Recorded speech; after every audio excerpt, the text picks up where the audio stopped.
have risen this now to the level of domestic terrorism. What does that mean? Well, simply 24 random shootings over the last couple of weeks in 4 Michigan counties. 1 person injured, but several close calls. You're going to hear from some of those people for the first time tonight. And the reward money, as we've been saying, has now been increased commensurate with this to $102,000. That has generated thousands of tips. Now, we are live out here in Wixom, the police department. This is ground zero for the task force. The state police have moved in with this mobile command center. A lot of electronic gear inside we cannot show you, but you cannot miss the investigation that's going on with the new life here in the zone. Life on alert. There's a gunshot that went through my car. Life under fire. Thankfully, I didn't get hit by a bullet. Life in the zone. Once you hear the whiz as it goes by your head, you kind of think for a second. Dozens of times a day, a driver stopped by police and given a thorough search. We've got witness statements that more than one that put this particular vehicle driven by that particular person, that's enough probable cause to make a stop. They consider it a felony stop. A single officer calls for backup, then moves in. The first thing you have to do is protect yourselves as officers, and then you also have to think about the entire community that's around you. Is this now domestic terrorism? Yes, it is. 7 Action News has confirmed this is the secure halfway house. You can see it's nondescript here on the east side of Detroit. This is where Monica Conyers will have room and board. She will have supervised release where she can check out, spend time with her family for the holidays, and get a job. You will not make me push either of you, and you will not make me talk to you. The last time we saw Monica Conyers was 2 years ago when the feds were closing in on her for taking bribes while on the Detroit City Council. Can you deny you've taken bribes? She would eventually plead guilty and then tried to withdraw her plea. Motion denied. But this could be her most famous move. Control your house, and you know how to treat other women better. You're the last one to talk. I'm the first one to talk, dude. Shrek.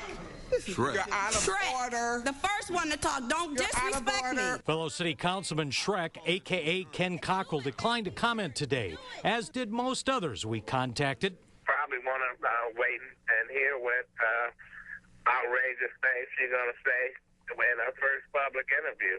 She's home just in time to be with her 2 sons and husband, Detroit Congressman John Conyers.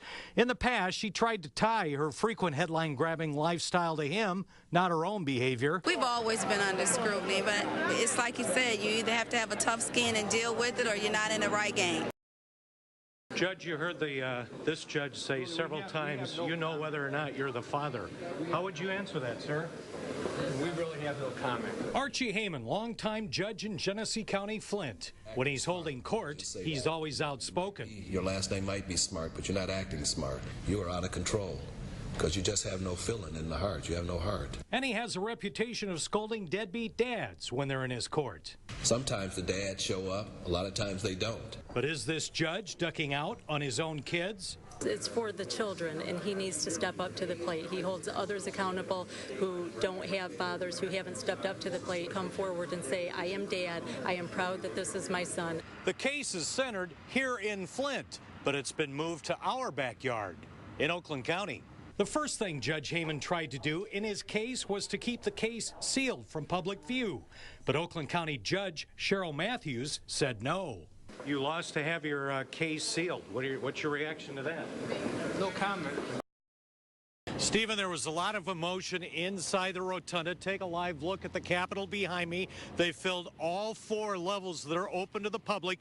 They filled the rotunda as soon as the doors opened at 8 o'clock. Most of them spent the day there through the afternoon while the House was taking those 2 votes, and they got a boost from a nationally known public figure. Jesse Jackson, because this is a social justice issue. The group had the cause. The rotunda had the capacity crowd, 2,200 people, 4 levels strong. And in a flash, it had a cause celeb who knew how to bring home the message of all union workers' rights. Yes, even the garbage worker has a right to own a home. Right. That's right. The right to see his child graduate from college. That's right. The right to health care. That's right. That's what makes America great.